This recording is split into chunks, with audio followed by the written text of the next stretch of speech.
युवराज Dongre news, सत्य, स्पष्ट, निर्भीड. अजित पवार जिवंत आहे. हो, खरं ऐकता, अजित पवार जिवंत आहे. एक सोशल मीडिया व्हिडिओ व्हायरल होऊन राहिलेला आहे. तर हा व्हिडिओ बाजूचा बघून घ्या. हो. आणि अजित दादा लोक म्हणतात मेला काय नाही मेला नाही ना, जिवंत आहे. अरे बाबा, माझ्या अंगावर काटा आला बाबा. तुम्हाला सांगतो, अजित दादा फोन केला शिरदराव हो. काय वाटतं तुम्हाला, खरंच अजित पवार जिवंत आहे का? खरंच अजित पवारला शरद पवारने दाबून ठेवलं काय? हे जे आजोबा म्हणून राहिले की अजित पवार जिवंत आहे आणि शरद पवारचा फोन येत असतो. हा व्हिडिओ प्रचंड सोशल मीडियावर व्हायरल आहे. नेमकं कारण काय आहे?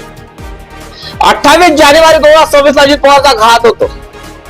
पुरा महाराष्ट्राने, पुरा भारत आज जगाला माहित होते. आणि प्लेन क्रॅश होऊन यात त्यांचं निधन होतं. पण अशा पद्धतीचे व्हिडिओ व्हायरल होऊन राहिले तर महाराष्ट्रातल्या जनतेच्या मनामध्ये एक प्रश्न निर्माण होतं, खरंच अजित पवार जिवंत आहे का? अजित पवार जिवंत आहे तर कुठं आहे, काय आहे? खरंच शरद पवारने दाबून ठेवलं का? देवगिरी बंगल्यावर आहे का? अशा पद्धतीचे कच्छ निर्माण होतात. अजित पवार जिवंत असल्याचा दावा असे व्हिडिओ ठोकून राहिलेले आहे सोशल मीडियावर. कमेंट असे व्हिडिओ व्हायरल होऊन राहिलेला आहे. अजित पवारचे जुने व्हिडिओ नव्या पद्धतीने एडिटिंग करून सोशल मीडिया व्हायरल होऊन राहिलेला आहे. काय नेमकं याच्या मागचं कारण काय आहे? खरंच अजित पवार जिवंत आहे का? खरंच अजित दादाचा घात झाला का? जिवंत आहे तर कोण, कुठं आहे अजित पवार? आणि घात केला तर कोण केला, हा प्रश्न निर्माण होतो. हा व्हिडिओ पूर्ण बघा. नवीन असाल तर कमेंट करून नक्की सांगा, कारण तुमच्या एका कमेंट न मला मोटिवेट मिळतं आणि मोटिवेशन मिळतं. त्या कारणामुळे तुमचं कमेंट माझ्यासाठी नक्की करा. अजित पवारचा घात कोणी केला? या अजित पवार जिवंत आहे का? 28 जानेवारी 2026 अजित पवारचा प्लेन क्रॅशने बारामतीच्या तालुक्यामध्ये घात होतो. त्याच्यामध्ये 5 बावडी जळालेली सापडतात. आजूबाजूला कागद घाणपान झालेले सापडतात. प्लेन फुटलं असतं.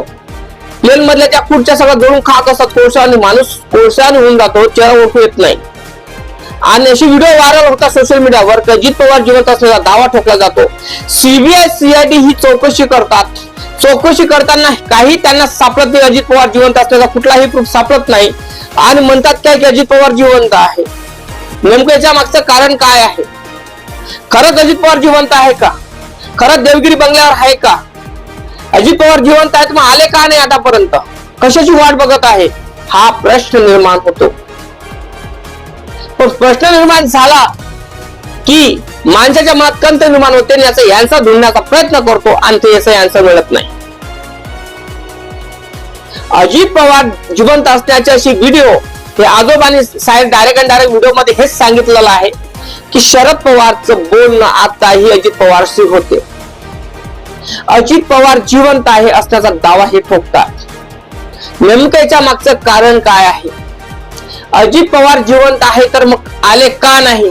का त्यांना भारताच्या बाहेर शरद पवारने पाठवलं? ते आले का नाही भारतामध्ये आतापर्यंत? महाराष्ट्रामध्ये येत का नाही? हा प्रश्न निर्माण होतो. असे व्हिडिओ व्हायरल होण्याचं कारण काय आहे? खरंच अजित पवार जिवंत आहे काय असा दावा ठोकला जातो. काय नेमकं याच्या मागचं कारण काय आहे? नक्की कमेंट करून तुम्हीच सांगा. अजित पवारला मरण्याच्या दिवस सांगू तुम्हाला किती होऊन राहिले असेल, 3 महिने जवळपास होऊन राहिले अजित पवारला जाऊन. तरीही अजित पवारचा आता नाही, पता नाही. सीबीआय सीआयडी सगळे चौकशी करून राहिले, पण त्या चौकशीमध्ये अजूनही घात करणारा सापडला नाही. या अद्याप जिवंत आहे का अजित पवार हे पण सापडलं नाही. याच्या मागचं कारण एकच आहे की अजित पवार जिवंत नाही. खरंच वाटते का तुम्हाला? आणि असे व्हिडिओ व्हायरल होऊन राहिलेले आहे अजित पवारचे. हे अजित पवारचा व्हिडिओ व्हायरल होण्याचं कारण काय आहे? हे आजोबा खरंच म्हणत आहे का? खरंच भेटले का अजित पवारला? खरंच पाहिलं का त्यांनी? असा आपण दृष्टिकोन मनामध्ये येतो ना. मग अजित पवार जिवंत असण्याचा दावा हा खरा असेल का? जे सोशल मीडिया व्हिडिओ व्हायरल होतात, कमेंट व्हायरल होतात, हे कोण्या पद्धतीचे व्हिडिओ व्हायरल होऊन राहिले? याच्यावर कारवाई झाली पाहिजे का असं वाटत नाही का तुम्हाला? कमेंट करून तुम्हीच सांगा. अजित पवारचा घात कोण केला? अजित पवार जिवंत नाही, हे व्हिडिओ व्हायरल खोटे आहे, तर मग अजित पवारचा घात कोण केला हे मालूम का नाही? मग सीबीआय सीआयडी चौकशी का करत आहे? काही समजून राहिलं नाही का? त्याची नासुकली कोंबड्या चोरी जाते, एखाद्याच्या नासूकला कोंबड्या चोऱ्या जाते, चोरी करणारा सापडून जातो. पण महाराष्ट्राचा उपमुख्यमंत्री अर्थमंत्री मरतो तरीही अजित पवारचा नामोनिशान खतम होतो आणि घात करणारा कोण आहे हे पण सापडत नाही. याच्या मागचं कारण काय, घात करणारा कोण असेल, काय असेल, कमेंट करून तुम्ही सांगा. कारण अजित पवारचा घात हा 3 महिने जवळपास होऊन राहिलेला आणि त्यांचा प्लेन क्रॅशनी त्यांचा घात झाला. तर घात करणारा कोण आहे हे पण अद्याप मालूम नाही. आणि हे जे असे व्हिडिओ व्हायरल होऊन राहिलेले आहे, खरंच अजित पवार जिवंत आहे का, दिल्लीच्या बंगला ठेवलाय की देवगिरीच्या बंगला ठेवलाय का, शरद पवारचं आता बोलणं होते का, कॉल करतात का, अशा पद्धतीचे कमेंट व्हायरल होऊन राहिलेले आहे. नेमकं याच्या मागचं कारण काय नक्की कमेंट करून सांगा. लाईक करा, चॅनलला सबस्क्राईब करायला विसरू नका. जय भीम, जय शिवराय, जय जवान, जय किसान, जय संविधान.